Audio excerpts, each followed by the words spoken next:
Like that's like when Kobe put his nuts in Dwight Howard's face. That's Pretty similar. that's like one of them moments. It's like, where were you when this happened? And then when your kids ask you, no, that wasn't me. That was somebody else. No. That wasn't me. That was Patricia. Nah.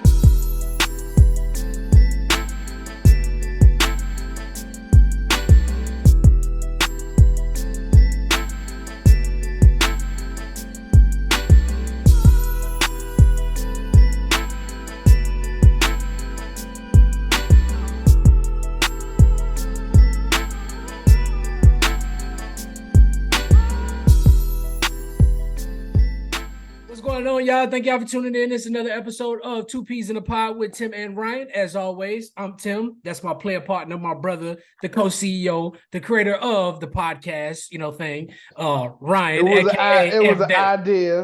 It was an idea, and we made it happen. A lot of people don't know. The podcast thing was something that we kind of came up with in COVID. Ryan had kept saying, we need to do a podcast just because our conversations are always hilarious. It's just like the chemistry between all of us has always been great. So, he said we need to make a podcast, and sitting around COVID with nobody doing nothing, I figured it was the perfect time, man. Yep. And here we are, flourishing, doing better than ever, progressing. And how about the Cowboys? How about them Cowboys? Okay, so before we talk about anything else, this don't make sense to me. So the Cowboys gave up, I think, what was a 4th-round pick for Jonathan Mingo, who's done no disrespect to Jonathan Mingo, great college player or whatever, but since he's been in the NFL, he ain't really done a whole lot. The Cowboys traded a 4th-round pick for Jonathan Mingo when the Kansas City Chiefs, I think it was a conditional 5th-round pick for DeAndre Hopkins. And I think Buffalo got Amari Cooper for, was it a 6th-rounder? Disrespectful. Like, this is a typical Jerry Jones move. I think a lot of people would agree with me. Like, we're going all in. Yeah, going where? Going, because I don't see you going nowhere. It's the same pie chart, right? Okay, we're at the part where they overplay players, get bad, get rid of players, get good in the draft, overplay players, get bad. It's the same. It's the same. We saw it with Tony Romo and them. Okay, we saw it with Amari Cooper and them. Now we're seeing it with CeeDee Lamb and them.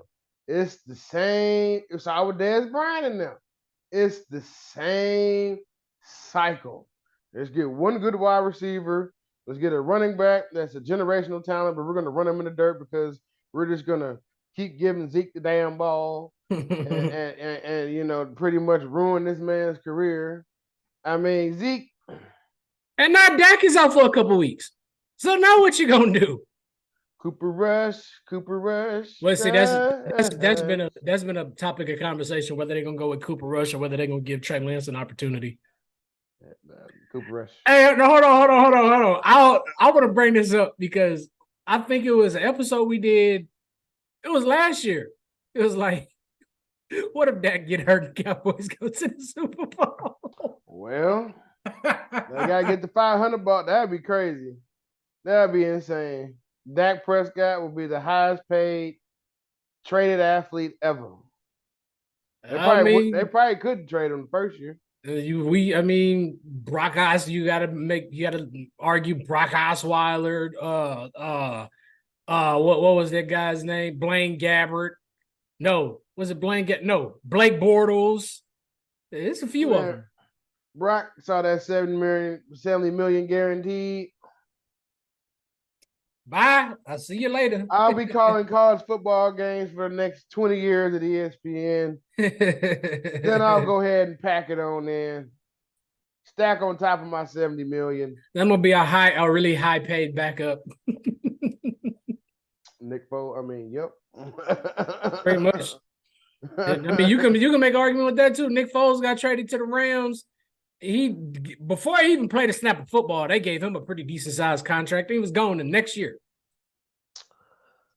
Systems make players. Now we know this. You Trust know me, you what I'm know I know. saying?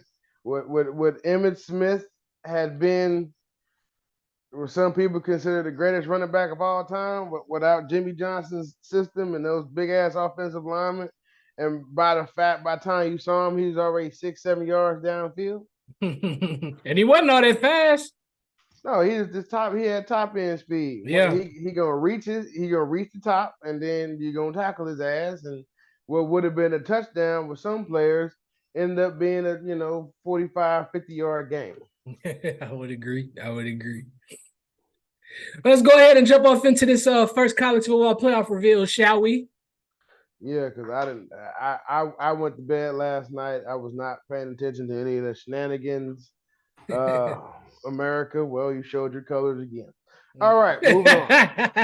That's a completely different conversation. But so this past Tuesday, yesterday actually, the NCAA released their college football playoff rankings as well as the games. I didn't catch the games, but I did get the rankings. At number 1, we got Oregon. These are the 12 playoff spots. At number 1, we got Oregon. Number 2, we got Georgia. Number 3, we got Ohio State. Number 4, we got Miami. Number 5, we got Texas. Number 6, we got Penn State. Number 7, we got Tennessee. Number 8, we got Indiana. Number 9, we got BYU. Number 10, we got Notre Dame. Number 11, we got Alabama. Number 12, we got Boise State. Rounding out the top 15, the last 3 spots, we got number 13, SMU. Number 14, LSU. Number 15, Texas A&M. Now, what teams are most surprising to you that are still in the top 12? Or that actually made the top 12? Nobody. I mean, we even had a conversation, or there was conversation. Yeah, we had a conversation. If Penn State loses, they're probably not even going to drop out of the top 10. They lost. I don't know if I would have ran the ball up the middle 3 straight times. But no. Let's call a spade a spade. James Franklin can recruit talent across the board, except for at quarterback. He puts players in the NFL at a high clip. He wins a whole bunch of games, but as soon as it matters, he doesn't. And you have to ask yourself, at one point, do we make a coaching decision? I mean, because something has to give. He needs like a Joe Brady, a Lincoln Riley kind of guy, Ryan Day kind of guy to come there, call plays, recruit some quarterbacks. I mean, name me the last time you was, scared to see a Penn State quarterback coming your way. I've never been scared to see a Penn State team, if I'm being quite honest, because it seems like they win a whole bunch of games, but once they get to playing like Michigan and Ohio, like the big dogs in the Big Ten, they can never do anything with them. And now you got more talent coming to the Big Ten, so that definitely don't help your case. It does not, and eventually, I think they're going to end up moving on from James Franklin, but I don't see it happening right now. I really don't. For me, I think the team I'm most surprised to see in the top 12 is probably Indiana, because I've never. When is the last time? I think this is Indiana's first ever top 10 ranking. If I'm not mistaken, it was like 1945 or something. It's been a long time, but yeah, I think they're the most surprising team to me in this top 12. Now we do got some big games coming up.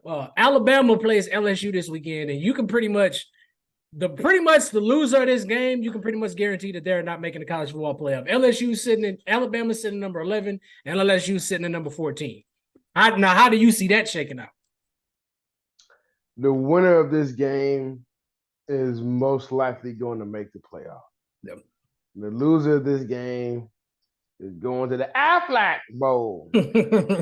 So that's what we're looking at here right now. So put up a shutout time for Jalen Milroe and company. I feel like you just saw the ceiling with Nessmeyer and company. Like literally after they won the national championship game, they have not been able to put a defense out there that's even worth talking about. Yep. And that's disappointing, but that's how football goes. But I think Bama pulls away. I think Bama wins this game. It's probably going to be a lot closer than any of us anticipate, but I think Bama gets it done. I would agree. I really don't trust LSU's defense. I mean, we've kind of seen in a couple games that they haven't been able to close out games when they should. So, and you're going up against a really high powered Bama offense. I mean, you can say what you want. They're still they still got a very good offense over there. And if you LSU not being able to close out games, that's going to be a problem come the fourth quarter. So. But yeah, I see Bama beating LSU, and it's be they end up missing a playoff spot, plain and simple. Wouldn't be the first time. Now, outside of the top 12, we got SMU at 13, we got LSU at 14, we got Texas A&M at 15, we got Ole Miss at 16, which they played, I think, Georgia this weekend. Damn, where's Boise State at? Boise State's at 12. They got the last spot. Okay. Iowa State at 17. 18 is Army, surprisingly. 19 is Clemson. 20 is Washington State. 21 is Colorado. 22 is Kansas State. 23 is Pitt.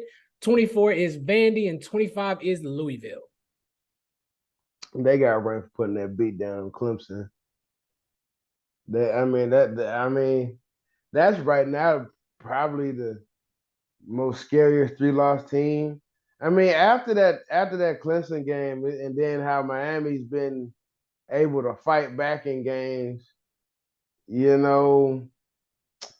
let's say Miami has a couple hiccups late, and then Colorado ascends. How do you not put Colorado in that, especially if they win the Big 12 and everything? How do you not put Colorado in that? The thing that worries me about Colorado is they're 21, and I feel like we're at that point in the season where you kind of need ranked opponents this late in the season, and they don't have any. I mean, granted, if they went out, if they went out and somehow make the Big 12 title game and they win the Big 12 title game, yeah, I definitely think, I think they get in there. Outside of Texas Tech, Kansas is bad. Oklahoma State is bad. Utah is bad. Right? It is set up for Colorado to make the Big 12 championship game. Yep. They gotta take care of business and beat Texas Tech, and then we'll see where the chips fall. Because all those teams ranked ahead of them. After that ass whooping Clemson took, they on fraud alert. Yeah. Do you trust Miami's defense?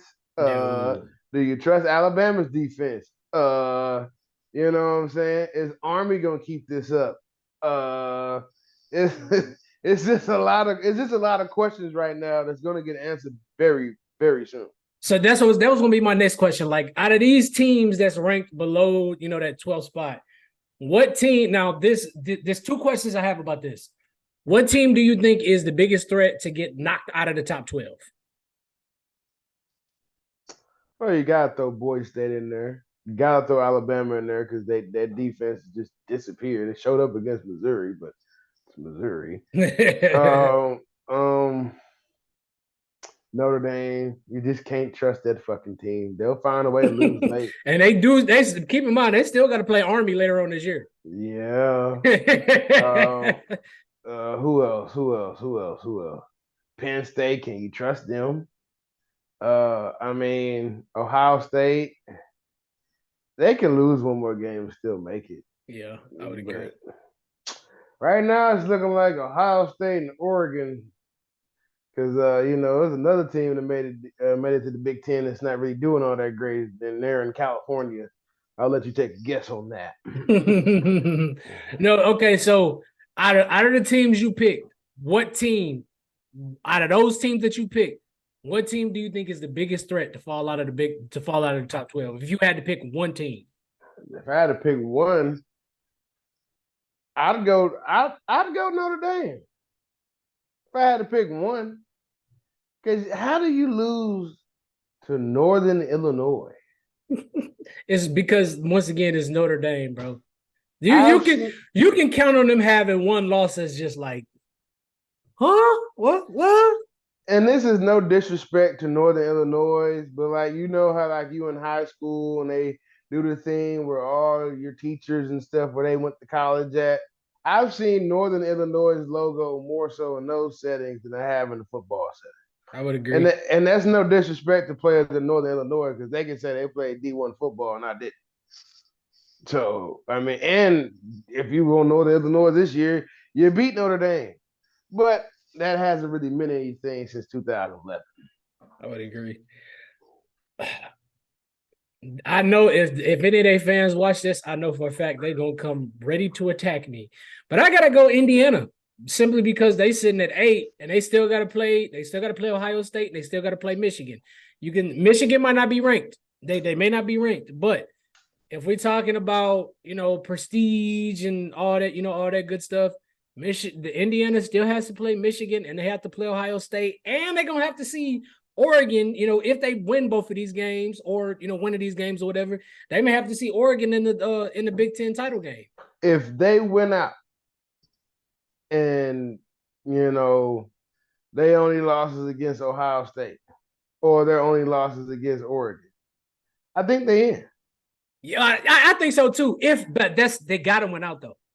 They have to win out. That to me, they can lose to Ohio State, still get in. They can lose to Ohio State. They can't lose to Michigan. If they beat, where's the game at? That I don't know. That I don't know. I don't. But here's the thing though. If they lose to Ohio State, they got to win that Big Ten title game.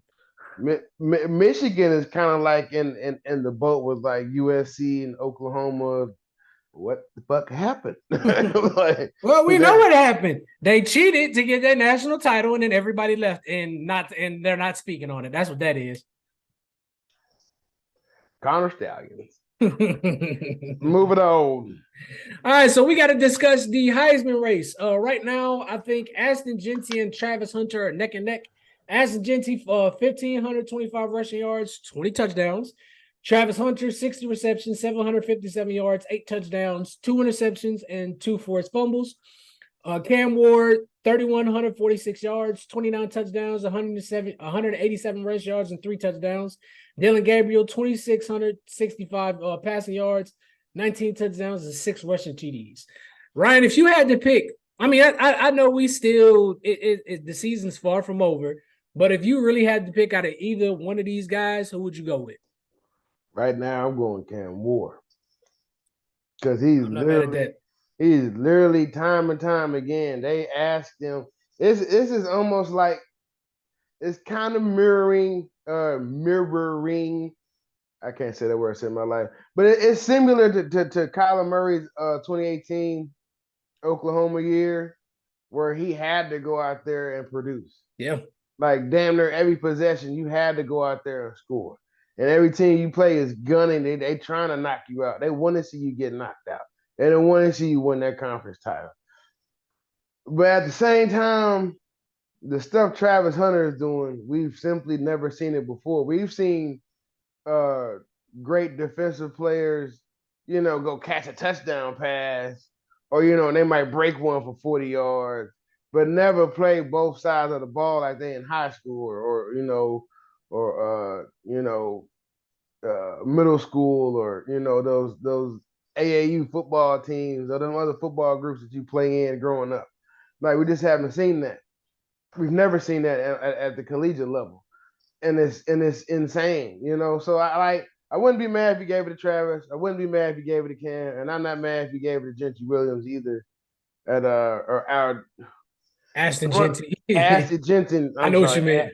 Ashton Jeanty at Boise State. I wouldn't be mad at that. But Dylan Gabriel, right now he's in there because I think he's the only quarterback that's playing right now that says he beat Ohio State, Michigan, and Texas. Yeah. So I mean, hey, says a lot. Yeah. If I had to give it to either one of these guys, I agree with you. I got to go with Cam Ward because he is that offense. He is Miami right now. I've seen him come back from being down 15 points, and I've seen him come back from being down 21 plus points. So I have no problem. I don't have a problem with you giving it to either one of to Jeanty, Hunter, or Ward. Dylan Gabriel, I agree with you. It's kind of, I think he's getting a lot of attention because his team is number one, and he has respectable passing numbers. But if I really had to give it to one of these guys, I would have to go Cam Ward because the things he's doing is ridiculous. Same with Travis. The things Travis is doing, playing both sides of the ball and playing at a very high level, it's elite, bro. It's elite. We've never seen this at the college level. He already got 60 catches. So if he could get to that 70, 75, 80, 12 touchdowns, 4 interceptions, maybe close to 1,000 yards, maybe 1,100 yards, and then like 2 more forced fumbles, 3 more forced fumbles. You kind of like, we got to give it to him there. Hey, man, you know what I'm saying? The thing that worries me about Travis is what's been, it's come to fruition a couple times. He keep getting, not keep, but I hope he can stay healthy the rest of the season. If he get hurt anymore this late in the season, it might hurt him. I mean, he's played. He's already played a season worth of snaps. Yeah, I get that, but we're talking about giving Travis the Heisman because he plays at a high level on both sides of the ball, and I get that. But if he gets hurt at any point in time at this late in the season, I definitely think his Heisman, stock it drops off a little bit. And I hate to say that, but it's the truth. And I agree. All right. But let's go ahead and transition over to the NFL. I figure it's been midway point of the season, and I figure we have a little fun. How about it, Ron? You agree? I'm messing with it.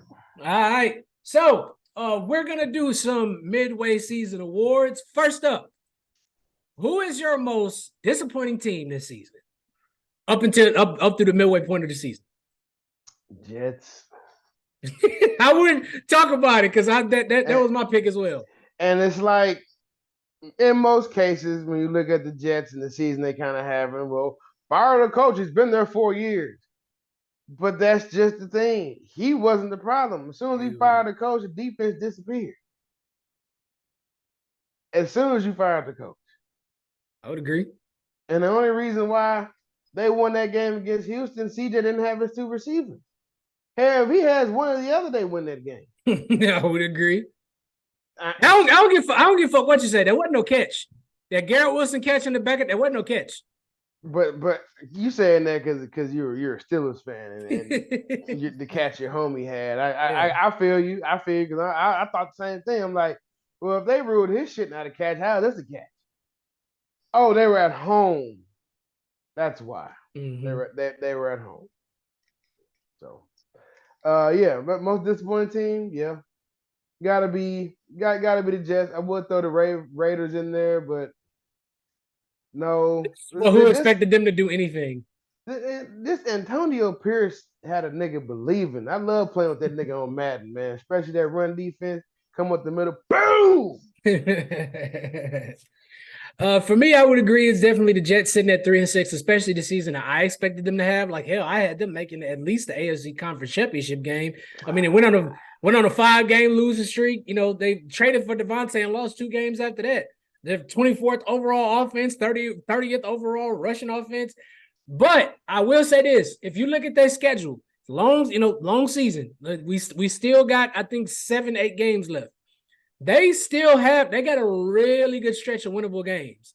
And they got that. I think that win with Houston, that might be the spark that they needed. But up until this point, yeah, they've been a very disappointing team to me. Who's their next game, Tim? Their next game, hold on, because it's not just the next game. Their next few games.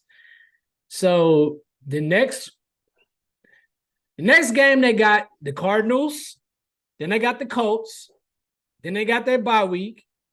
Then they got the Seahawks, the Dolphins, the Jaguars, the Rams, the Bills, and the Dolphins. Those last 2 games kind of iffy. All right. That front seven could give Kyler problems. Okay. That front seven could give Geno problems. Okay, because you don't got DK. DK look like he's taking on y'all. Um, I see what you're saying, but I mean, Jaguars are sorry as fuck too. So I mean, I get what you're saying, but they'll find a way to fuck up and couple them games. They should lose because how the fuck did you lose to the fucking Broncos? How you lose to the Patriots? How you lose to the fucking Patriots, bro? The Patriots may not be a good team. Their offense may not be any good, which I'm not. I got Drake May he's shown me something, but that Patriots defense is solid. It's always been solid. Right. That is just that defense since the offense since Belichick left. Or no. Since Brady left has been it ain't been They, it. they still the Patriot way. They still in 2007 football. You know what I'm That saying? shit don't work no more. Twin tight end set. They don't have any threat at receiver. And the only way you're gonna get something at receiver is through a trade or the draft because no free agent is gonna go there unless not Willingly, unless y'all gonna throw a bunch willingly. of fucking not unless y'all throw a bunch of money at him. $120 at his ass, yeah, he'll go. Man, fuck it, man. You know why I'm here, man. You know what I'm Right. saying? Hope I get traded. So who's been we may have different answers on this one. Who's been your most surprising team this season? I was gonna say Chicago, but that they was playing against shitty teams. Everybody was hot. Now they coming back. They coming back to fruition. I have to go Minnesota. Okay. I suspected it's like, Sam Darnold, if you give him a clean offensive line, he has weapons, he can throw the ball. He's not like Jay Cutler out there, even though Jay Cutler was a fucking monster just whenever he had his head in the game. Yeah, but I have to go with Minnesota because they're doing it on both sides of the ball. I would agree. They got the second best rush defense right now. So they getting shit done. And honestly, I think the only team that can handle them in the NFC is in their division is Detroit Lions. I would agree. I would agree as well. For me, this one actually might shock you, but I'm gonna go with the Falcons, bro. I'm quite surprised because all the talk we did about them having two quarterbacks and them paying Kirk all that money after he coming off a serious injury like that, and figuring who was gonna start for them at QB. I'm actually surprised. I did not see them sitting at 6-3. They got the sixth ranked pass offense, which is making Kirk Cousins making Kyle Pitts look like a Pro Bowler again. Darnell Mooney and Drake London, they both got 500 yards. Bijan, he's coming into his own, and they also got a very favorable schedule coming up as well. So I don't know if the Falcons might be poised to make the playoffs again, man. They fans got something to cheer about once again. Again, oh, you talking about okay? I'm like, you Yeah. making it sound like they made it their last 4 years or something. No. It seems like they're getting back to the playoffs, man. I mean, I always said, okay, when he had an Achilles injury, he's a pocket passer anyway. Yeah. So once he trusts that foot to plant on it to throw, they're gonna be all right. I mean, I told my pops this. Well, you'll finally start hearing Drake London and Kyle Pitts' name on a regular basis. Yeah, you definitely have been. Kyle Pitts has been playing lights out, man. Drake London has too, and hell, Darnell Mooney, he showed flashes of this in Chicago, but it's Chicago. Okay, I think that speaks for itself. Man, they had that game won, bro.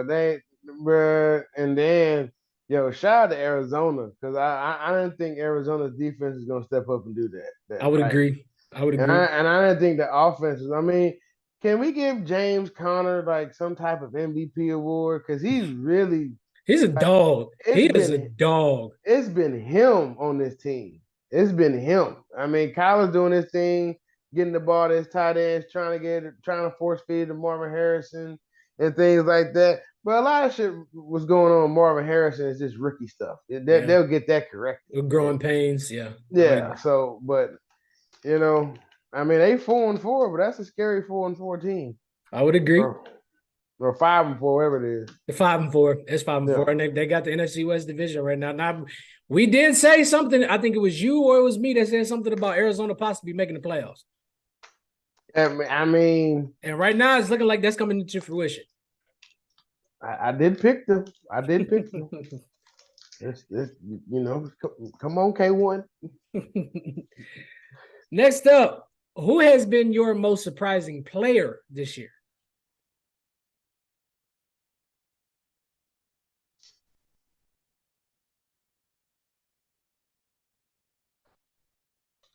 I mean, and this is not this is not even being biased, recency bias, because I'm an Oklahoma fan. I'll go Baker Mayfield because he's still putting up crazy numbers without his two best receivers. Yeah. I mean, Baker slinging that thing, man. Shake and bake. You gotta throw in Sam Darnold. You gotta throw in Saquon. Uh, you got. I mean, I can't. Ain't nothing Lamar does surprises me anymore at this point. Right. Derrick Henry though, just to be doing what he's doing for this long. You know what I'm saying? Like this, like he is like the last of a dying breed. Really, a guy that could take that punishment and get stronger as the game goes on. Yeah, and he's doing it. He's 30 years old. He's extending the life of the running back. yeah.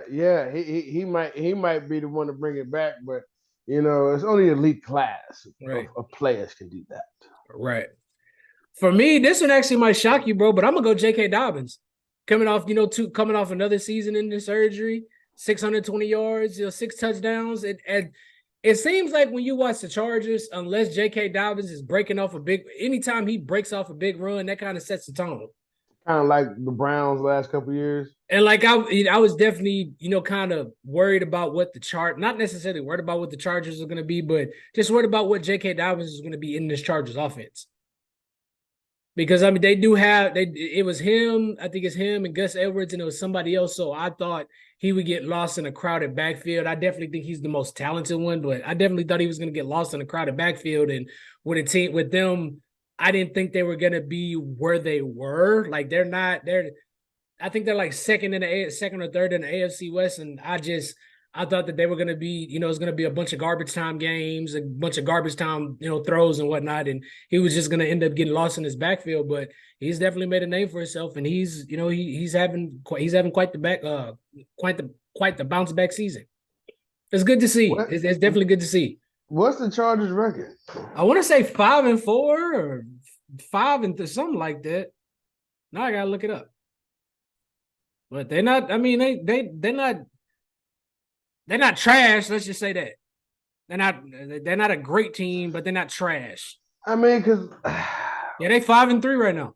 They got the he's like a tight end hybrid on their team, and then they got the one big receiver that can't catch a ball to save his life.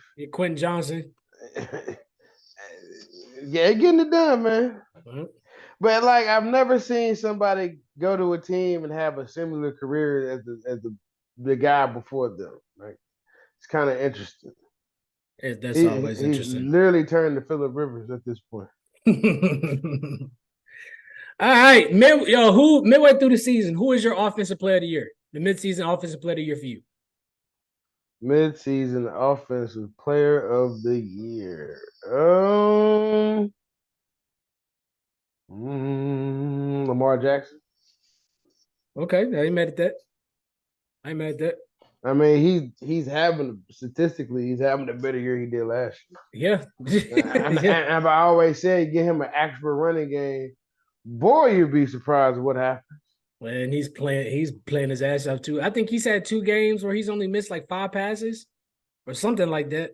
Like something crazy like that. Take 3 or 5 passes. Yeah, he's playing lights out. For me, I think my mid-season offensive player of the year is Derrick Henry. It's Derrick Henry, 1,052 rushing yards. When we only midway through the season with 11 touchdowns, that Baltimore running attack, man. That Baltimore running attack with Derrick Henry. We said this we said this, like it's deadly, bro. You got to pick your poison coming out of that backfield. And to be quite This, honest, I don't know if I want to see either him or Lamar in the open field. I mean, you know, they get to play them all night too. Yeah. Yeah. Against a Fuck. team I absolutely despise. Yeah, me too. Fuck the Bengals. Fuck them. So midway through the season, who is your comeback player of the year so far? I guess I gotta. You know, I should have got it last year. I guess I'll go with Bake. No, I'm gonna go with K1, man, because he had the ACL injury and all that shit, and how he came back from that, and like not even a year's time. How he came back from that injury, how he's playing now. He seems more mature. Yeah, He seems he he definitely seems seems like it. he seems like the team respects him. It seems like he commands that locker room. We're gonna go as far as you go, as far as you take us. Definitely seems like he has the respect of his locker room. So I'll go with Kyler Murray. I gotta go with Saquon. That's my midseason comeback player of the year. 925 rushing yards, 6 touchdowns, 146 receptions, 146 receiving yards, and 2 touchdowns. After what he had to deal with in New York, for him to come to Philadelphia and just fit right in and kind of pick up kind of do what he couldn't do in New York. He's playing like he and to me, I don't know if it's just me, but he looked like he's having fun. Again, Like with yeah. that last game when he did that backwards hurdle, that was crazy. Like he looks like he's having fun. He looks like he's playing free. Like he looks like Saquon. Nigga, I ain't never seen that shit before. I ain't either. I have not either. I ain't never. It's like he spun. I think when he spun, he saw him coming. So I And he know guess he he wasn't gonna felt. be able to spin back around. So I guess he felt like, okay, if I jump, hurdle this nigga, and then fall, I'll be safer. I mean, nigga, I know the nigga he jumped over was like, this nigga jumped backwards over me. Like he wasn't even looking up. Like he turned around and was like, this motherfucker. That's the type of shit. He You gonna know, circle. it's really got to be demoralizing being like being the person that's captured in the picture of that, because you now have to look at that. You are a Kodak moment. You're on the bad receiving end of a Kodak moment for the rest of your life. Like that's like when Kobe put his nuts in Dwight Howard's face. That's Pretty that's similar. that's like one of them moments. It's like, where were you when this happened? And then when your kids ask you, no, that wasn't me. That was somebody else. No, That wasn't me. That was Patricia. no, that was you, motherfucker. That was you. That was you. We looked up the stat line that day. You had the picture and everything.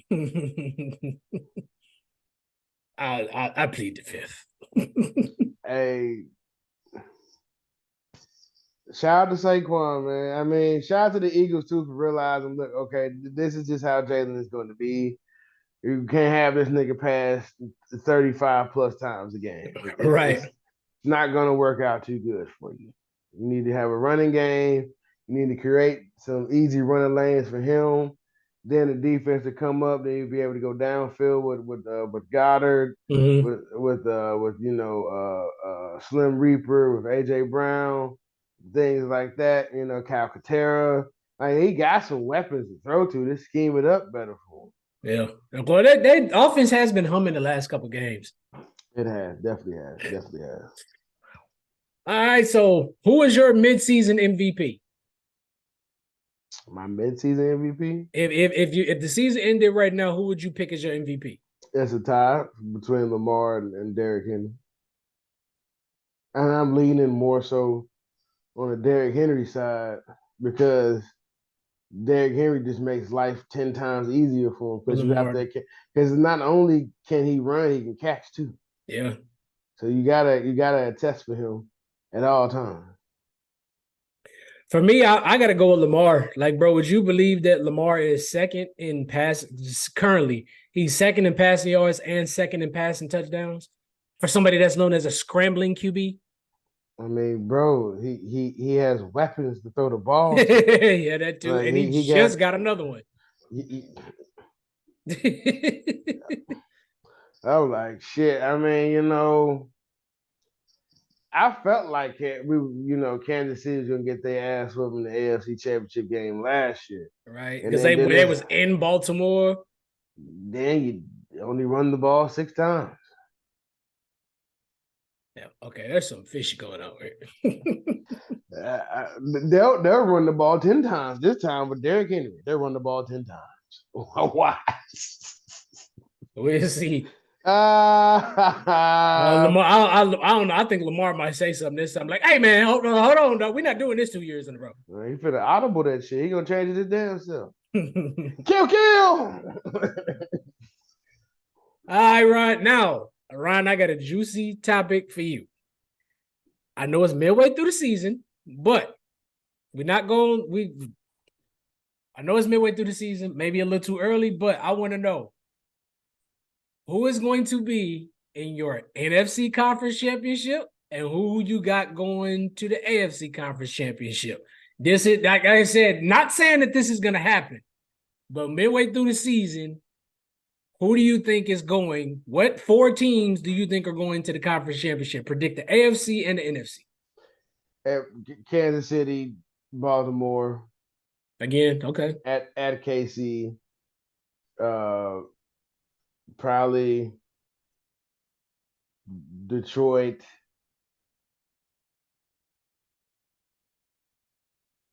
Either Detroit and Atlanta or Detroit and the 49ers. Okay. I mean, because that'd be. Because wouldn't they. No, because if Minnesota make it, they'll have to be the other. There's only two. There's only one top seeded team right now. Yeah. It's not two anymore. Well, it's 2, but they got to make I mean, unless you're in the AFC North and all 3 teams make the the playoffs, and you'll have 2 wildcard teams. You'll have the division win if they have like 3 teams in the AFC North that's gonna make it. One of them is gonna be the division winner. They're gonna and probably be they probably gonna have the best record, and then you're gonna have 2 teams that make it because they was leading the wild card. So it'll probably be Green Bay and Minnesota playing each other. Probably. Which is crazy because they probably will both have really good records. Yeah. That sucks, but that'd be a good ass game to watch.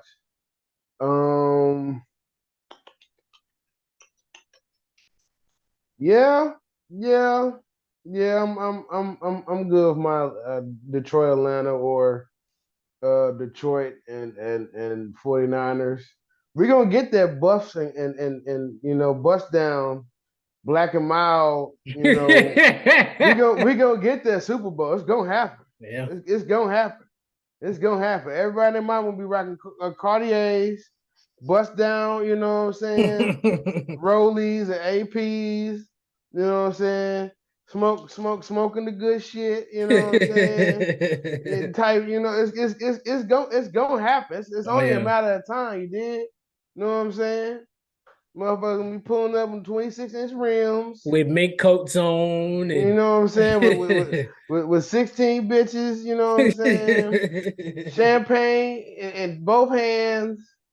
Yeah, come on, let's go in this motherfucker. Yeah, you're gonna Super open Bowl. the door and champagne is just gonna start. Champagne is just gonna fall right out the car. Put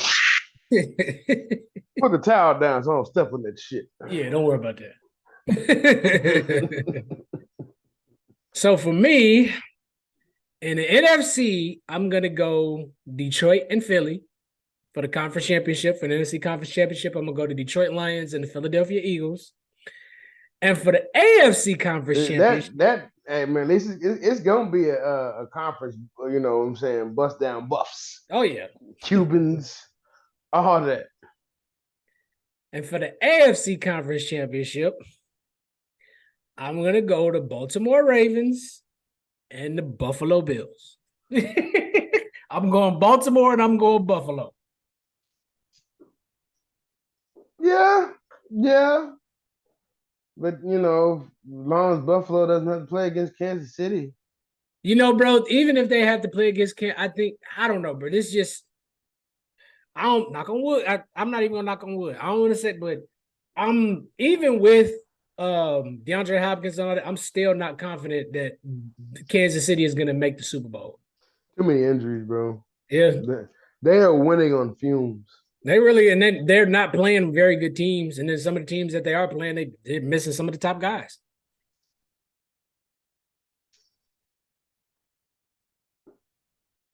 Plain and simple.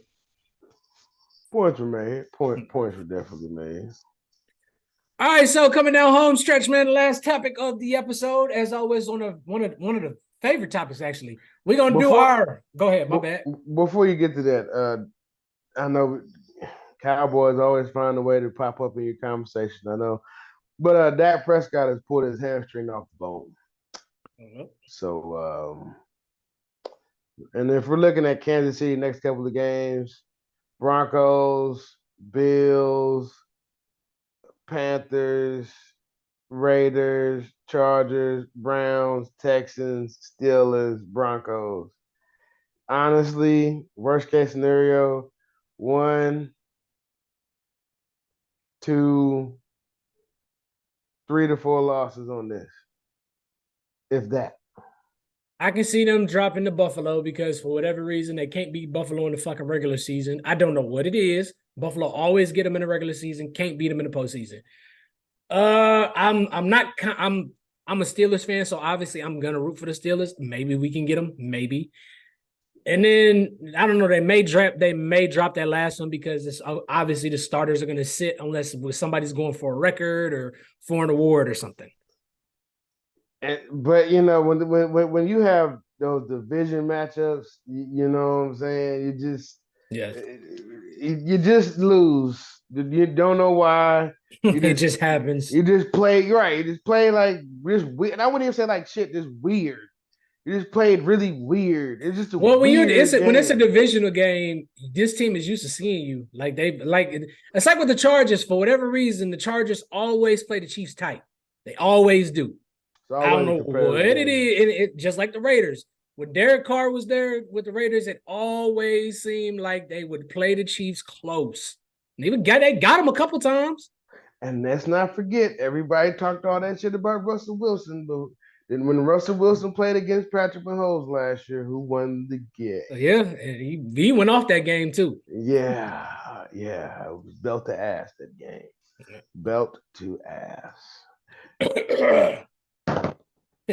All right, let's go ahead and jump up into our Week 10 quick picks, man. I'm gonna call out a game. You quickly tell me who you got, and I'm gonna reply back to you. You ready, my good sir? Look at him Kamehameha over there. Yeah, let's do it. All right, first up, Broncos, Chiefs. Chiefs for me as well. I'll take the Chiefs in that one. I ain't doing that Florida State shit, man. Steelers and Commanders. That's gonna be Russ's first test. Steelers, Obviously. Obviously Steelers for me. Giants and Panthers. Nobody's watching that game. Fuck it. Panthers. I'll take the Giants.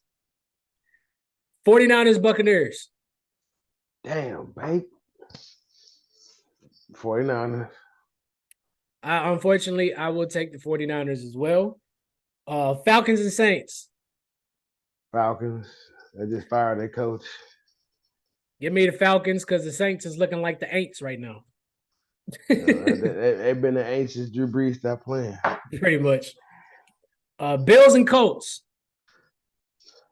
Bills for me as well. Vikings and Jags. Vikings. Vikes for me. Give me the Vikings. Patriots and Bears. No, you're not going to give me this time. Patriots. I will take the Patriots as well. You're not going to give me this time. I thought the Jets were going to beat that ass. Titans and Chargers. You lose that game, it says a lot. Give me the Chargers. Give me the Chargers. Eagles and Cowboys. Eagles. And that's with Dakota playing. Give me the Eagles. I'll take the Eagles. Jets and Cardinals. Cardinals. Fuck you, Aaron. I'll take the Jets, man. They're coming off a win. They might get rolling. All right. Lions and Texans. Damn. Lions. I'd take the Lions if Stephon or Nico is healthy. Maybe I'd take the Texans, but no, give me the Lions, and they rolling right now too. And last but not least, Dolphins and Rams. Shit, I don't know. Rams. I think Rams offense is not reliant on speed. I mean, it's Rams offense is a lot of motion, similar to the Dolphins, but it's a lot of crossing routes and shit too. I guess pick plays, if you will, but it's not reliant on speed. If the Dolphins don't have an explosive plays throughout the game, or can't pull away at some point, they lose. I'd take the Dolphins. I think this might be the win to help them get back on track because they missed a lot of time with Tua. So yeah, I'll take the Dolphins. I hear you. That's about it. I'm just saying, man. On that, they 2-6, man. This don't get hurt, motherfucker. All right. You saw why Troy Aikman retired. We'll see. They're gonna read if he take, bro. He can't just fall down. Learn how to you did jujitsu for a reason, bro. Just learn how to fall down. Be like water. Anyways, man, that's gonna be it for this week's episode. If you have made it this far in the episode, please like, share, subscribe, comment. Tell us what we doing wrong, tell us what we doing right, and we love all the constructive criticism. And even if you just want to flip us the bird, do that too. Yeah, we appreciate it. We appreciate the support. But anyway, man, that's gonna be it for this episode. As always, Ron, brother. As always, Ron, I love you, brother. Be safe. Love you too, stay dog. out of trouble, man. Until next week.